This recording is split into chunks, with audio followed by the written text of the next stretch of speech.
नमस्कार सभी साथियों को। स्वागत करता हूं सबका इस यूट्यूब चैनल पर जिसका नाम है स्टडी विद पीएन लोधा। साथियों, आज हम साइकोलॉजी का गोल्डन पेपर नंबर 17 हल करेंगे। पूरे ही 30 क्वेश्चन है, ठीक है। पूरे ही 30 प्रश्न हैं, सोल्व करके जाइएगा। बहुत सारे अच्छे नए क्वेश्चन और एग्ज़ाम की दृष्टि से महत्वपूर्ण। तो शुरू करते हैं इस वीडियो को। सभी शिक्षक भर्तियों के लिए काफ़ी उपयोगी, लेकिन रीट के लिए विशेष उपयोगी। तो देखो, दोनों लेवल के लिए है। रीट में भी पहला क्वेश्चन देखेंगे साथियों। इसके पहले मैंने पर्यावरण का एक टेस्ट अपलोड कर दिया है। तो कई दिनों से आप कह रहे थे कि सर पर्यावरण का टेस्ट लेकर आइए, पर्यावरण का टेस्ट नहीं ला रहे हो आप। तो मैंने टेस्ट सुबह 6 बजे पर्यावरण का अपलोड कर दिया है। रेस्पॉन्स अच्छा मिलना चाहिए, ठीक है। तो चलिए पहला क्वेश्चन देखते हैं। प्रश्न संख्या 1 है, व्यक्तित्व व्यक्ति के मनोदैहिक व्यवस्थाओं का गत्यात्मक संगठन है जो व्यक्ति का उसके वातावरण से अपूर्व समायोजन का निर्धारण करता है। यह कथन किसका है? आल्पोर्ट का, शेल्डन का, वुडवर्थ का और गिलफोर्ड का।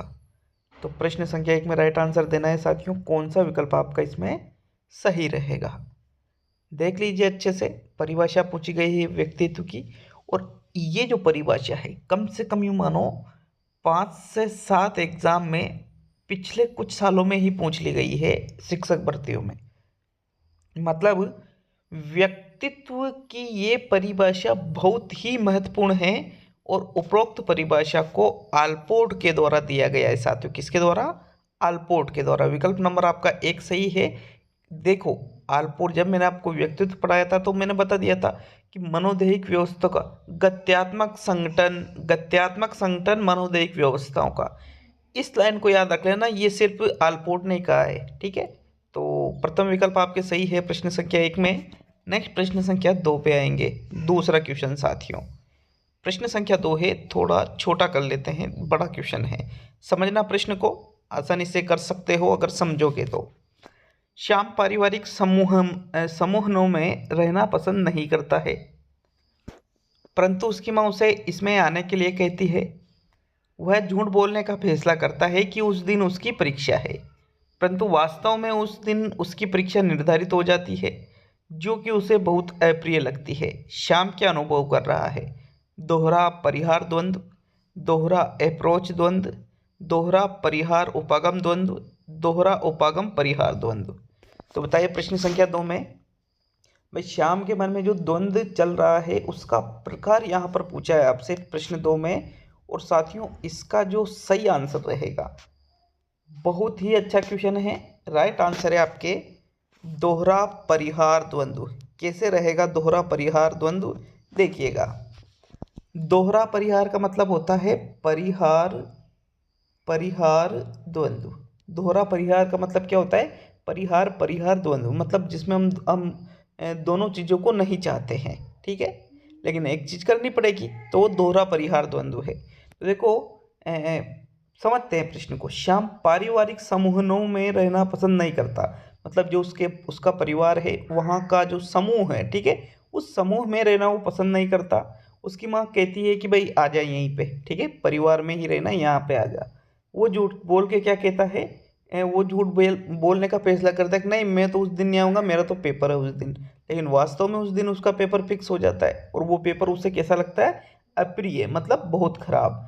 तो इधर पेपर आ गया जो खराब लगता है, उधर परिवार में बुला रहे जो खराब लगता है।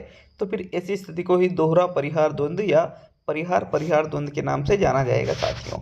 तो चलिए नेक्स्ट प्रश्न नंबर 3 पर। तीसरा क्वेश्चन देखेंगे। ये देखिएगा, व्यवहार के क्रियात्मक पक्ष के संदर्भ में निम्न में से आवश्यक है: अभ्यास, सृजनात्मकता, पुरस्कार, उच्च स्तरीय बौद्धिक क्षमता। तो तीसरे क्वेश्चन का राइट आंसर बताइएगा कि भाई कौन सा विकल्प आपके तीसरे क्वेश्चन में सही है। बहुत ही इंपॉर्टेंट क्वेश्चन है ये, बहुत ही ज़्यादा, ठीक है। तो दीजिए आंसर कि भाई कौन सा लगाओगे आप अगर ये क्वेश्चन एग्जाम में आता है तो राइट आंसर है साथियों आपके विकल्प नंबर 1, अभ्यास। कैसे है पहला आंसर राइट? क्योंकि क्रियात्मक पक्ष का संबंध क्रिया की जा रही है, ठीक है। क्रियात्मक पक्ष में क्या होता है? अभ्यास की जरूरत होती है साथियों। आप किसी काम को करते हो तो फिर वहाँ पर अभ्यास क्रियात्मक रूप है ना, उसका बौद्धिक रूप तो है नहीं, क्रियात्मक है, तो फिर उसमें अभ्यास अति आवश्यक माना जाता है। विकल्प नंबर आपका 1 सही है प्रश्न 3 में। नेक्स्ट बढ़ेंगे प्रश्न नंबर 4 पर। तो चलिए देख लेते हैं आपके चौथे क्वेश्चन को। आपके प्रश्न संख्या 4। एक बालक काली गाय, काला कुत्ता व काली वस्तुओं को देखकर डरने लगता है। इस प्रकार के अनुबंधन में निहित है अनुक्रिया अनुबंधन, उद्दीपक सामान्यीकरण, अनुक्रिया सामान्यीकरण और इनमें से कोई नहीं। तो देखो चौथे क्वेश्चन में जो सही आंसर है, जीन पियाजे के सिद्धांत से क्वेश्चन है, इंपॉर्टेंट क्वेश्चन है, इसको हम कहेंगे उद्दीपक सामान्यीकरण। क्यों कहेंगे? क्योंकि बालक काली गाय से डरता है, काला कुत्ता जो होता है उससे डरता है, काली वस्तुओं से डरता है। तो मतलब जो काला रंग की जो भी चीज़ें हैं उसका एक अनुबंधन हो गया है उन उद्दीपकों से। तो वहाँ पर ऐसी स्थिति में उन उद्दीपकों का क्या हुआ? सामान्यीकरण हुआ। सामान्यीकरण मतलब वो विभेद नहीं कर पा रहा है कि भाई वास्तव में डरना किससे है, तो फिर ऐसी स्थिति को ही उद्दीपक सामान्यीकरण के नाम से जाना जाता है। उद्दीपक विभेदीकरण की योग्यता उसमें नहीं है। तो सेकंड विकल्प आपके प्रश्न 4 में सही है। नेक्स्ट प्रश्न नंबर 5 को देखेंगे साथियों। 5वां क्वेश्चन, प्रश्न नंबर 5 है, निम्न में से किसमें न्यूनतम अवधान की आवश्यकता होती है? आदत में, अधिगम में, संप्रत्यय निर्माण में और समस्या के समाधान में। तो देखो न्यूनतम अवधान, अवधान का मतलब होता है ध्यान केंद्रण। तो सबसे कम ध्यान केंद्रण की आवश्यकता किसमें होती है? तो साथियों राइट आंसर है सबसे कम ध्यान केंद्रण की आवश्यकता आदत में होती है। किसमें होती है? आदत में। जब हमारी कोई चीज़ या कोई क्रिया करने की आदत डल जाती है तो फिर उसमें हम ध्यान नहीं देते हैं। जैसे मान लीजिए कोई नई कार सीखता है या फिर नई बाइक को चलाना सीखता है, तो शुरू शुरू में जब वो सीखेगा तो वो तो अधिगम हो रहा है, ठीक है। शुरू शुरू में सीख रहा है तो वो तो क्या हो रहा है? अधिगम। तो एक बार तो वो जैसे गियर उसमें डालेगा तो पहले गियर को देखेगा, फिर जैसे ब्रेक लगाएगा तो एक बार नीचे देखेगा कि भाई हाँ ब्रेक लगाना है। तो इस प्रकार होता है। लेकिन जब हम उस चीज़ को अच्छे से सीख जाते हैं, हमारी आदत वहाँ पर हो जाती है, तो फिर हम यूँ नहीं देखते हैं कि भाई यार ब्रेक कहाँ है, गियर कहाँ है, ध्यान बिल्कुल भी नहीं, ऑटोमेटिक वहीं पे हमारा पैर चला जाएगा। क्यों? क्योंकि हमारी आदत उस चीज़ की हो चुकी है। तो फिर आदत में सबसे कम अवधान या ध्यान केंद्रण की आवश्यकता होती है। पहला जो विकल्प है आपके वो सही है प्रश्न 5 में। नेक्स्ट प्रश्न नंबर 6 को देखेंगे। छठा क्वेश्चन है, बुद्धि में वैयक्तिक विभिन्नताएं किस कारण से होती है? केवल जैविक कारक से, केवल वातावरणीय कारक से, जैविक एवं आर्थिक कारक से और जैविक एवं वातावरणीय कारक से। तो देखो आपने देखा होगा कि भाई अलग अलग बुद्धि के लोग होते हैं, सभी में व्यक्तिगत विभिन्नता कुछ न कुछ जरूर पाई जाती है। तो ये क्यों पाई जाती है? तो साथियों राइट आंसर है छठे क्वेश्चन में, बुद्धि में जो वैयक्तिक विभिन्नताएं होती है ये जैविक और वातावरणीय, आर्थिक नहीं है ये, ठीक है। यहाँ आर्थिक की वजह से गलत है। ये केवल वातावरण पे जोर दे रहा है, ये केवल जैविक रूप से बता रहा है। तो दोनों का मिक्स है, किसका? वातावरण का और जैविक। तो जैविक भी कारक इसके लिए जिम्मेदार है और हमारे आसपास के जो वातावरणीय कारक है वो भी इसके लिए जिम्मेदार होते हैं। तो चौथा विकल्प आपके प्रश्न संख्या 6 में सही है। नेक्स्ट आगे बढ़ते हैं प्रश्न नंबर 7 पर। तो चलिए 7वें प्रश्न की ओर। निम्न में से कौन सी अधिगम की विशेषता नहीं है? अधिगम का अवलोकन प्रत्यक्ष रूप से किया जाता है। दूसरा विकल्प है अधिगम व्यवहार में अपेक्षाकृत स्थायी परिवर्तन है। तीसरा विकल्प है अधिगम प्राणी की अभिवृद्धि है और चौथा विकल्प है अधिगम के लक्ष्योन्मुख प्रक्रिया है। अधिगम एक लक्ष्योन्मुख प्रक्रिया है, इस प्रकार से टाइप किया था, टाइपिंग मिस्टेक है ना। तो देखो प्रश्न संख्या 7 में सही आंसर का चयन आपको करना है और इसका जो सही आंसर है वो रहेगा विकल्प नंबर 3, अधिगम प्राणी की अभिवृद्धि है। साथियों अभिवृद्धि को अधिगम नहीं कहा जाता है। जैसे मान लीजिए किसी का भार बढ़ा, मतलब वजन बढ़ा, किसी की लंबाई बढ़ी, तो क्या इसको हम अधिगम कहेंगे? नहीं, ये तो अभिवृद्धि है, ये तो आनी ही है। तो साथियों फिर इसको हम अधिगम नहीं कह सकते। तो थर्ड विकल्प आपके सही है प्रश्न 7 में। बाकी जो विकल्प है अधिगम का अवलोकन प्रत्यक्ष रूप से किया जाता है, अधिगम व्यवहार में अपेक्षाकृत स्थायी परिवर्तन है, अधिगम लक्ष्योन्मुख प्रक्रिया भी है। तो यहाँ पर ये थर्ड विकल्प देखो, अभिवृद्धि बिल्कुल ही गलत हो गया, इसलिए थर्ड विकल्प आपके 7वें क्वेश्चन में सही है। तो चलिए आगे बढ़ेंगे प्रश्न संख्या 8 पर। देखो 8वां क्वेश्चन, मुर्रे ने एक परीक्षण की रचना करके इतिहास रच दिया, वह क्या है? शाही डब्बा परीक्षण, वाक्य पूर्ति परीक्षण, विषय आत्मबोधन परीक्षण और मूल्यांकन मापनी। देखो मॉर्गन एवं मुर्रे के द्वारा एक परीक्षण का निर्माण किया गया था, और वो जो परीक्षण था व्यक्तित्व से संबंधित वो परीक्षण था। साथियों इस परीक्षण का निर्माण करके इन्होंने इतिहास रचा था, और उस परीक्षण को हम विषय आत्मबोधन परीक्षण कहते हैं, जिसको शॉर्ट में इंग्लिश में क्या कहते हैं? टेट। क्या कहा जाता है उसको? TAT कहा जाता है साथियों। तो थर्ड विकल्प आपके 8वें क्वेश्चन में सही है। नेक्स्ट देखेंगे प्रश्न संख्या 9 को। तो 9वां प्रश्न, मनोलैंगिक विकास के सिद्धांत में कौन सी अवस्था के अंतर्गत बालक में लैंगिकता सुषुप्त हो जाती है? ओरल अवस्था, एनल अवस्था, फेलिक अवस्था और लेटेंसी अवस्था। देखो सुषुप्त, सुषुप्त का मतलब क्या होता है? उसमें काम भावना नहीं पाई जाएगी, यूँ मान लो आप। तो काम भावना कौन सी अवस्था में बिल्कुल भी नहीं पाई जाती है? बाल्यावस्था में नहीं पाई जाती। अब बाल्यावस्था की जो अवधि इन्होंने सिगमंड फ्रायड ने अपने मनोलैंगिक सिद्धांत में बताई है, उसका चयन करना है, और वही आपका आंसर रहेगा। तो बताइए 9वें क्वेश्चन में कौन सा विकल्प आपका सही है साथियों? तो देखो प्रश्न संख्या 9 में जो राइट आंसर है वो रहेगा लेटेंसी अवस्था। लेटेंसी अवस्था का मतलब क्या होता है? सुसुप्त अवस्था होता है साथियों, जो कि 6 वर्ष से 12 वर्ष तक चलती है। इसमें काम भावना नहीं पाई जाती है। तो चौथा विकल्प आपके प्रश्न संख्या 9 में सही है। नेक्स्ट प्रश्न संख्या 10 पे आते हैं। तो देखो आपके 10वां जो क्वेश्चन है वो है, निम्न में से मूल प्रत्ययों की विशेषता नहीं है। मूल प्रत्ययों का नाम सभी ने सुन ही रखा होगा साथियों। मूल प्रत्ययों की विशेषता क्या नहीं है? मूल प्रत्यय सदैव बनी रहती है, पहली विशेषता। मूल प्रत्यय बिना सीखी हुई क्रिया है, दूसरी विशेषता। मूल प्रत्ययों से सामाजिक गुणों का विकास होता है, तीसरी विशेषता। और मूल प्रत्ययों को विशेष विधियों से नष्ट किया जा सकता है, चौथी विशेषता। देखो इन 4 विशेषताओं में से भाई आपके उस विशेषता को छांटना है जो कि मूल प्रत्ययों की विशेषता में नहीं आता है साथियों। तो 10वें क्वेश्चन में जो सही आंसर है वो रहेगा आपके विकल्प नंबर 4। मूल प्रत्ययों को विशेष विधियों से नष्ट किया जा सकता है, ये गलत है। क्यों गलत है ये? क्योंकि आप मूल प्रत्ययों को नष्ट नहीं कर सकते। जैसे एक मूल प्रत्यय का हम उदाहरण लेते हैं। जैसे एक है भय, भय संवेग उत्पन्न होता है तो हम क्या कर जाते हैं? पलायन कर जाते हैं। तो ये पलायन करना क्या है? हमारी मूल प्रत्यय। तो जब भी भय उत्पन्न होगा हम पलायन जरूर करेंगे साथियों, वहाँ पर आप उसको नष्ट नहीं कर सकते हो। देखो और भी कई सारी, जैसे भूख लग रही है हमें, ठीक है, तो हम क्या करेंगे? भोजन करेंगे। अब भूख लग रही तो आप कह दोगे नहीं मैं तो नहीं करूँगा भोजन, ऐसा कर सकते हो? नहीं, कब तक नहीं करोगे? उसको नष्ट नहीं कर सकते हो आप। तो विकल्प नंबर आपका जो 4 है वो सही है। मूल प्रत्ययों से सामाजिक गुणों का भी विकास होता है।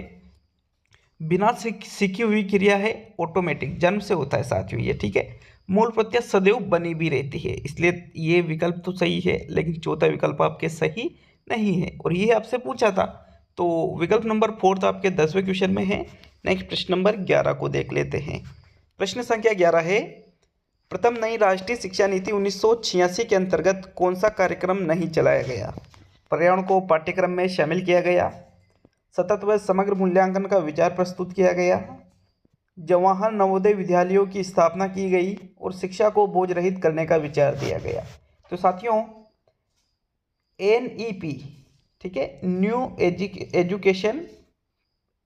नेशनल एजुकेशन पॉलिसी, नई राष्ट्रीय शिक्षा नीति जो है 1986 की, इसके अंतर्गत पर्यावरण को पाठ्यक्रम में भी शामिल किया गया था। सतत व समग्र मूल्यांकन का विचार 1986 ने ही सबसे पहले दिया था। जवाहर नवोदय विद्यालयों की स्थापना भी की गई थी इसी के माध्यम से सबसे पहले, लेकिन शिक्षा को बोझ रहित करने का विचार सबसे पहले प्रोग्राम ऑफ एक्शन 1993 के अंतर्गत दिया गया था साथियों। इसलिए ये जो विकल्प है ये 1986 की नीति का नहीं है। तो विकल्प नंबर आपका 4 सही है। बाकी जो बोझ रहित शिक्षा है 1993 में तो ये विचार आया था, इसको देने वाले भी कौन थे, प्रोग्राम ऑफ एक्शन में, ठीक। लेकिन जो एनसीएफ 2005 है, इन्होंने इस सूत्र को ही आधार बना लिया था, भाई करके सीखना, बोझ रहित शिक्षा, तो लर्निंग विदाउट बर्डन। तो फोर्थ विकल्प आपके सही है 11वें क्वेश्चन में। नेक्स्ट प्रश्न संख्या 12 पे आते हैं। 12वां क्वेश्चन, सिरिल बर्ट के अनुसार पिछड़े बालकों की बुद्धिलब्धि होती है 120 से अधिक, 85 से कम, 120 से कम और 100 से कम। तो देखो यहाँ सिर्फ सिरिल बर्ट के अनुसार ही बतानी है अब आपको, अब आप सामान्य रूप से नहीं बता सकते। भाई जो सिरिल बर्ट ने बताया है कि भाई जो पिछड़े बालक होते हैं उनकी बुद्धिलब्धि कितनी होती है, तो इन्होंने कहा है 85 से कम। सिरिल बर्ट के अनुसार पिछड़े बालकों की बुद्धिलब्धि 85 से कम होती है। तो विकल्प नंबर आपका 2 सही है साथियों प्रश्न 12 में। नेक्स्ट प्रश्न नंबर 13 पे आते हैं। तो 13वां क्वेश्चन देखेंगे अब आपके 13वां क्वेश्चन, एक विशेष स्तर पर बच्चे मौलिक तर्क करना शुरू कर देते हैं तथा सभी प्रश्नों के जवाब जानना चाहते हैं। पियाजे ने इसे अंतर्ज्ञान कहा है। पियाजे के अनुसार निम्न में से कौन से चरण का यह अर्थ है? पूर्व संचालन, साकार संचालन, औपचारिक संचालन और इनमें से कोई नहीं। देखो भाई जीन पियाजे का अपना संज्ञानात्मक विकास का सिद्धांत 4 अवस्थाओं से लेस है, मतलब इसमें 4 अवस्थाएं बताई गई है, जिसमें पूर्व संचालन, साकार संचालन, औपचारिक संचालन 3 विकल्प में है और एक होती है संवेदी पेशी अवस्था। लेकिन यहाँ पर अंतर्ज्ञान का जो गुण है वो कौन सी अवस्था की विशेषता बताई है इन्होंने, 13वें क्वेश्चन में आपको यही देखना है। और इस क्वेश्चन में जो राइट आंसर है साथियों कि एक विशेष स्तर पर बच्चे मौलिक तर्क करना शुरू कर देते हैं, सभी प्रश्नों के जवाब वो जानना चाहते हैं। पियाजे ने क्या कहा उसे? अंतर्ज्ञान। तो इस अवस्था को इन्होंने साकार संचालन कहा है। क्या कहा है? साकार संचालन, मतलब मूर्त संक्रियात्मक अवस्था, ठीक है, मूर्त संक्रियात्मक अवस्था के नाम से इसको बताया है, जिसकी अवधि 7 वर्ष से लेकर 11-12 वर्ष तक की होती है साथियों। तो सेकंड विकल्प आपके 13वें क्वेश्चन में सही है। नेक्स्ट आगे बढ़ते हैं प्रश्न नंबर 14 पर। 14वां प्रश्न, प्रश्न नंबर 14 है, कुछ लोगों का कहना है कि जब बालकों को गुस्सा आता है तो वह खेलने चले जाते हैं। जब तक पहले से अच्छा महसूस नहीं करते, उनके व्यवहार में निम्न में से कौन सा प्रतिरक्षा तंत्र परिलक्षित है? प्रक्षेपण, विस्थापन, प्रतिक्रिया निर्माण और उदात्तीकरण। तो देखो ये जो समायोजन की युक्तियां हैं, उन युक्तियों से प्रश्न है। समायोजन की जो अप्रत्यक्ष विधियां होती है, तो उसी में से आपसे प्रश्न पूछा गया है। और 14वें क्वेश्चन में जो राइट आंसर है वो रहेगा आपके विकल्प नंबर 2, विस्थापन। विस्थापन का मतलब क्या होता है कि भाई दूसरे पर, ठीक है, दूसरे पर वहाँ पर एक जो अपने से कमजोर पक्ष है उस पर हम अपना गुस्सा निकाल देते हैं। तो यहाँ पर बालकों को गुस्सा आ रहा है, वो कहाँ जा रहे हैं? खेलने। कब तक खेलते हैं? जब तक अच्छा महसूस नहीं करते, तो गुस्सा वो सारा खेल में निकाल देते हैं। तो इस प्रकार साथियों ये विस्थापन का उदाहरण है। सेकंड विकल्प आपके 14वें प्रश्न में सही रहेगा। नेक्स्ट प्रश्न नंबर 15 को देखेंगे। 15वां क्वेश्चन, स्कीमा का मतलब है खंडन क्रियाविधि, अधिगम क्रियाविधि, लंबे समय के याददाश्त में सूचना के संगठित पैकेट्स का एकत्रित होना और शारीरिक प्रतिवाद क्रियाविधि। तो देखो स्कीमा का मतलब इनमें से किससे लिया जाएगा? लंबे समय के याददाश्त में सूचना के संगठित पैकेट्स का एकत्रित होना ही स्कीमा कहलाता है। तो विकल्प नंबर आपके 3 सही है साथियों प्रश्न संख्या 15 में। नेक्स्ट आगे बढ़ते हैं प्रश्न संख्या 16 की ओर। स्कीमा ज्ञान की संरचनात्मक इकाई भी होती है साथियों, और इसके कई सारी डेफिनेशन अलग अलग होती है। तो नेक्स्ट प्रश्न नंबर 16, पृथक कक्षाओं एवं संवर्धन कार्यक्रमों का प्रयोग शिक्षा के लिए किया जाता है। प्रतिभाशाली बालकों की शिक्षा के लिए, निम्न शैक्षिक उपलब्धि वाले बालकों की शिक्षा के लिए, प्रतिभावान व निम्न शैक्षिक उपलब्धि वाले बालकों के लिए, और इनमें से सभी। तो देखो पृथक कक्षाएं, इसका प्रयोग तो आप निम्न और प्रतिभाशाली दोनों के लिए कर सकते हो, लेकिन संवर्धन जो कार्यक्रम होते हैं साथियों, इसका प्रयोग सिर्फ और सिर्फ प्रतिभाशाली बालकों के लिए ही किया जाता है। इसलिए आपके पहला विकल्प सही है, पृथक कक्षाओं व संवर्धन कार्यक्रमों का प्रयोग प्रतिभाशाली बालकों की शिक्षा के लिए किया जाता है, न कि निम्न उपलब्धि वाले बालकों के लिए। क्योंकि संवर्धन कक्षाओं में क्या होता है, विद्यार्थियों को सीखने के बहुत ही अच्छे अवसर प्रदान किए जाते हैं, उनकी योग्यताओं को निखारा जाता है। इस प्रकार उनकी जो एक तरह से विशेषता है उनको और बढ़ावा दिया जाता है। तो विकल्प नंबर आपका एक सही है 16वें क्वेश्चन में। नेक्स्ट प्रश्न नंबर 17वां क्वेश्चन, निम्न में से कौन से स्वलीनता के लक्षण हैं? कमजोर सामाजिक व्यवहार, रूढ़िबद्ध व्यवहार, कमजोर संप्रेषण और ऊपर लिखित सभी। तो साथियों, जो स्वलीनता होती है, स्वलीनता में व्यक्ति अपना जो व्यवहार है सामाजिक, वो अच्छी तरह से नहीं कर सकता, मतलब कमजोर उसका सामाजिक व्यवहार रहता है। रूढ़िबद्ध व्यवहार उसका रहता है, कमजोर संप्रेषण होता है, अच्छी तरह से दूसरों को अपनी बात को नहीं समझा सकता। ठीक है, तो ये सभी जो लिखित है ये सभी ही किसके लक्षण हैं? स्वलीनता के लक्षण हैं। विकल्प नंबर आपका 4 सही है प्रश्न संख्या 17 में। नेक्स्ट 18वें क्वेश्चन पाएंगे, तो आपके प्रश्न संख्या 18, इनमें से कौन सा पाठ्यचर्या 2005 का मार्गदर्शी सिद्धांत नहीं है? ज्ञान का स्कूल के बाहरी जीवन से जोड़ना, पढ़ाई को रटन प्रणाली से मुक्त करना, अंग्रेजी भाषा में शिक्षा देना और बच्चों को चहुमुखी विकास के अवसर उपलब्ध कराना। तो देखो, एनसीएफ 2005 कहता है कि ज्ञान को स्कूल के बाहरी जीवन से जोड़ा जाए, पढ़ाई को रटन प्रणाली से मुक्त किया जाए, बच्चों के चहुमुखी विकास के अवसर उपलब्ध कराए जाए, लेकिन अंग्रेजी भाषा में शिक्षा देना ये एनसीएफ 2005 नहीं कहता है। विकल्प नंबर आपका 3 सही है साथियों प्रश्न संख्या 18 में। नेक्स्ट प्रश्न संख्या 19 की ओर बढ़ते हैं। तो चलिए 19वां प्रश्न है, मनोसामाजिक विकास के सिद्धांत की अवस्था नहीं है। स्वतंत्रता बनाम शर्म, परिश्रम बनाम हीनता, पहल बनाम अपराध बोध, सामाजिकता बनाम स्वतंत्रता। तो देखो, इनमें से मनोसामाजिक विकास की जो 8 अवस्थाएं हैं, इनमें 3 अवस्थाओं का उल्लेख तो यहाँ सही किया गया है, लेकिन एक अवस्था का उल्लेख गलत कर दिया है, तो उस गलत का ही चयन कीजिएगा। 19वें क्वेश्चन में जो सही आंसर है साथियों, मनोसामाजिक विकास की अवस्था सामाजिकता बनाम स्वतंत्रता, ऐसी कोई अवस्था एरिक एरिक्सन के द्वारा नहीं बताई गई है। पहल बनाम अपराध बोध बताई है, परिश्रम बनाम हीनता बताई है, स्वतंत्रता बनाम शर्म बताई है। तो आपके विकल्प नंबर 4 सही है 19वें प्रश्न में। नेक्स्ट देखेंगे प्रश्न संख्या 20 को। तो चलिए प्रश्न नंबर 20 है आपके, निम्न में से कौन सा मूल्यांकन का प्रकार नहीं है? मानक, निर्माणात्मक, योगात्मक और सीसीई। देखो, मूल्यांकन के प्रकारों के अंतर्गत सीसीई ये भी एक मूल्यांकन का प्रकार है, निर्माणात्मक और योगात्मक ये सीसी के अंतर्गत आ जाते हैं, लेकिन मानकता तो क्या है? एक मूल्यांकन की विशेषता है साथियों। क्या है? मूल्यांकन की विशेषता है, ये कोई मूल्यांकन का प्रकार नहीं है। इसलिए आपके फिर हम कौन सा विकल्प सही करेंगे? प्रथम विकल्प 20वें पृष्ठ में सही करेंगे, और यही आपका सही आंसर है। तो चलिए आगे बढ़ते हैं प्रश्न नंबर 21 पर। आपके 21वां प्रश्न है मित्रों, आरटी 2009 में निर्दिष्ट किया गया कि कक्षा 1 से 5 तक यदि प्रवेश दिए गए विद्यार्थियों की संख्या 200 से अधिक है तो विद्यार्थी शिक्षक अनुपात होगा 30, 40, 45 और 50।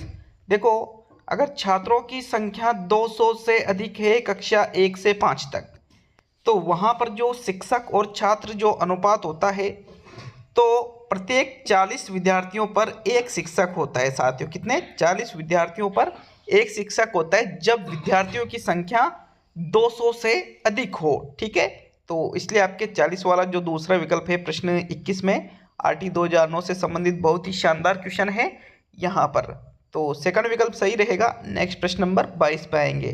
तो चलिए देख लेते हैं 22वें प्रश्न को। मित्रों, आपके 22वां क्वेश्चन ये देखिएगा। 22वें प्रश्न को, शिक्षा में समावेशन का अर्थ है शारीरिक अयोग्य बालकों को शिक्षा प्रदान करना, मंदबुद्धि बालकों को शिक्षा प्रदान करना, लड़के लड़कियों व वयस्कों को शिक्षा प्रदान करना और सभी छात्रों को शिक्षा की मुख्यधारा प्रणाली में स्वीकारना। तो देखो, समावेशन का अर्थ इनमें से किससे लिया जाएगा? बताइएगा 22वें क्वेश्चन में सही आंसर कौन सा रहेगा? तो समावेशन का मतलब होता है सभी छात्रों को शिक्षा की मुख्य धारा प्रणाली में स्वीकारना, यह होता है समावेशन। मतलब समावेशी शिक्षा में बिना किसी भेदभाव के सभी को एक साथ शिक्षा दी जाती है, बिना किसी भेदभाव के। फोर्थ विकल्प आपके सही है प्रश्न संख्या 22 में। नेक्स्ट आगे बढ़ते हैं प्रश्न नंबर 23 पर। 23वां क्वेश्चन देख लेंगे। प्राथमिक विद्यालयों के बालकों के लिए निम्न में से किसे बेहतर मानते हैं? वीडियो अनुरूपण, प्रदर्शन, स्वयं द्वारा किया गया अनुभव और इनमें से सभी। प्राथमिक विद्यालयों की बात की जा रही है, मतलब बच्चे अभी छोटे हैं, तो वहाँ पर प्रदर्शन करने से वो देखेंगे, कुछ कर तो रहे ही नहीं, तो वो उतना इम्पोर्टेंट नहीं है। वीडियो अनुरूपण, वीडियो चलाओगे आप, बिल्कुल रुचि तो रहेगी उसमें भी, देखेंगे सीखेंगे भी।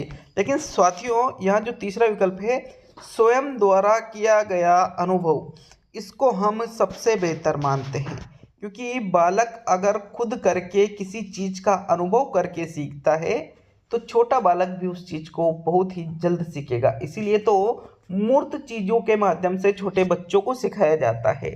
विकल्प नंबर आपका 3 सही है साथियों प्रश्न संख्या 23 में। नेक्स्ट प्रश्न नंबर 24 पे आते हैं। तो चलिए 24वां क्वेश्चन ये देखिएगा। प्रश्न नंबर 24 को, आगमनात्मक तर्कना के स्तरों में कौन शामिल नहीं है? अवलोकन, प्रयोग, सामान्यीकरण, कल्पना। तर्कना का नया टॉपिक जुड़ा है आपके, तो उसमें एक आती है आगमनात्मक तर्कना और एक आती है निगमनात्मक तर्कना। तो साथियों आगमनात्मक जो तर्कना होती है उसके अंतर्गत हम अवलोकन करते हैं, प्रयोग करते हैं, सामान्यीकरण कहते हैं। लेकिन कल्पना का जो भाग है वो आगमनात्मक तर्कना के अंतर्गत नहीं आता है। तो विकल्प नंबर आपका 4 सही है 24 में। नेक्स्ट प्रश्न नंबर 25वां क्वेश्चन, निम्न में से कौन सा कथन शिक्षण के बारे में सत्य नहीं है? शिक्षण में सुधार किया जा सकता है, शिक्षण औपचारिक व अनौपचारिक है, शिक्षण विज्ञान के साथ साथ कला भी है, और शिक्षण अनुवेशन है। तो देखो शिक्षण के बारे में जो सत्य कथन नहीं है वो रहेगा साथियों, देखते हैं कि एक विकल्प को सुधार किया जा सकता है, बिल्कुल किया जा सकता है, ये तो सत्य है। औपचारिक भी होता है, अनौपचारिक भी होता है, विद्यालय में औपचारिक होता है, बाहर अनौपचारिक होता है। विज्ञान के साथ साथ ये कला भी है, बिल्कुल सही बात है, लेकिन ये अनुवेशन है, शिक्षण को अनुवेशन नहीं कहना जाता है साथियों। विकल्प नंबर आपका जो 4 है वो 25 में सही रहेगा। तो नेक्स्ट प्रश्न नंबर 26 पे आते हैं। 26वां क्वेश्चन, जिन बालकों की बुद्धि लब्धि रिक्त स्थान है यहाँ पर है, साधारणतः उन्हें मानसिक न्यूनता ग्रसित की श्रेणी में रखते हैं। 70 से कम, 70 से ऊपर, 80 से 100 के बीच, और इनमें से कोई नहीं। तो देखो जिन बालकों की बुद्धि लब्धि 70 से कम या 70 से ऊपर, इन दोनों में से एक रहेगा। 80-100 के बीच को आप मानसिक न्यूनता में नहीं रख सकते हो, क्योंकि 100 तो सामान्य हो जाता है, तो ये तो आपका राइट आंसर नहीं रहेगा। इनमें से कोई भी नहीं, ये भी नहीं रहेगा साथियों 70 से ऊपर में तो बता नहीं सकते, ऊपर मतलब कितनी भी हो सकती है, तो ये भी नहीं। 70 से कम जिनकी आयु होती है लगभग उन्हें मानसिक न्यूनता ग्रसित की श्रेणी में रखते हैं। तो प्रथम विकल्प 26 में राइट रहेगा।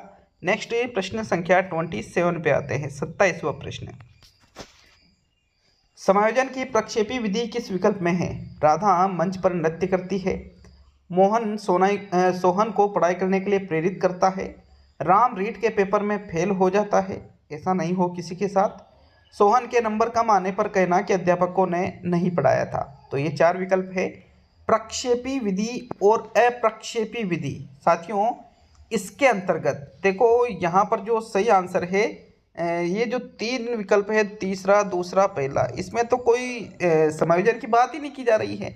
ओनली चौथे विकल्प में सोहन के नंबर कम आने पर कहना कि अध्यापकों ने नहीं पढ़ाया था, ये प्रक्षेपी विधियों के अंतर्गत आती है साथियों। तो विकल्प नंबर आपका जो 4 है वो सही है 27 में। नेक्स्ट प्रश्न नंबर 28 पे आएंगे। 28वां प्रश्न, किशोरावस्था का प्रमुख लक्षण निम्न है: काम शक्ति का उदय होना, समस्याओं का उदय होना, नेतृत्व की भावना उत्पन्न होना, और अंतरंग मित्र समूह बनाना।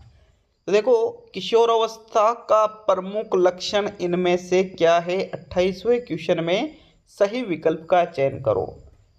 राइट आंसर देख लेते हैं। अगर आप नेतृत्व की भावना उत्पन्न होना, वैसे चारों ही चीज़ें हो सकती है, बट राइट आंसर इसका रहेगा साथियों समस्याओं का उदय होना। सेकंड विकल्प में यहाँ पर सही करूँगा। क्यों? क्योंकि समस्याओं का उदय होना इसका एक परिचायक होता है। काम शक्ति का उदय होना इस उतना, हाँ बिल्कुल उदय होती है, आप पहले विकल्प पे भी जा सकते थे, लेकिन राइट आंसर यहाँ पर साथियों सेकंड विकल्प को ही माना जाता है। हर बार ही एग्जाम में भी सही माना जाएगा। अगर एग्जाम में आप ये क्वेश्चन आता है तो आप बिल्कुल सेकंड विकल्प कर सकते हो, नो टेंशन होके, बिल्कुल सही रहेगा वो, है ना। काम शक्ति का उदय होना इसका एक पार्ट है, बिल्कुल ये भी बिल्कुल सही है, बट यहाँ पर अब मैं जाऊँगा सेकंड विकल्प पर। तो नेक्स्ट 29 जो कि आपका सेकंड लास्ट क्वेश्चन है, इसके बाद अंतिम क्वेश्चन देखेंगे। तो 29वां क्वेश्चन देख लेते हैं साथियों। चिंतन प्रारंभ होने के लिए क्या आवश्यक है? पूर्वानुभव, भाषा, तर्क और समस्या। तो चिंतन, हम किसी भी चीज़ के प्रति चिंतन करते हैं तो उसके लिए आवश्यक होती है समस्या, क्योंकि जब हमारे सामने कोई समस्या आती है तभी हम चिंतन करते हैं भाई यार इसका हल कैसे निकाला जाए। इसलिए आपके विकल्प नंबर जो 4 है 29वें क्वेश्चन में, वो आपके सही आंसर है। तो चलिए आज का अंतिम और 30वां क्वेश्चन। लेकिन वीडियो अच्छा लगे तो क्या क्या करना है, एक तो लाइक करना है, चैनल पर नए हो तो चैनल को सब्सक्राइब करना है, और कमेंट करना है कि सर इस क्वेश्चन में डाउट है या फिर नहीं है तो कोई बात नहीं, लेकिन साथ में ये भी कमेंट करें कि भाई 30 में से कितने क्वेश्चन आपने सही किए और वीडियो आपको कैसा लगा। तो चलिए देख लेते हैं आज के अंतिम और 30वें प्रश्न को। एनसीएफ 2005 बल देता है करके सीखने पर, रटने पर, समस्या हल करने पर और इनमें से सभी। तो मित्रों एनसीएफ 2005 कहता है कि रटने पर ध्यान हमें नहीं देना है, रटन प्रणाली पर रोक लगानी है, इसलिए ये तो गलत है, ये गलत है, तो उपरोक्त सभी भी गलत है। अब तीसरा या पहला, तो राइट आंसर है एनसीएफ 2005 करके सीखने पर बल देता है। किस पर? करके सीखने पर। विकल्प नंबर आपका 1 सही है साथियों प्रश्न 30 में।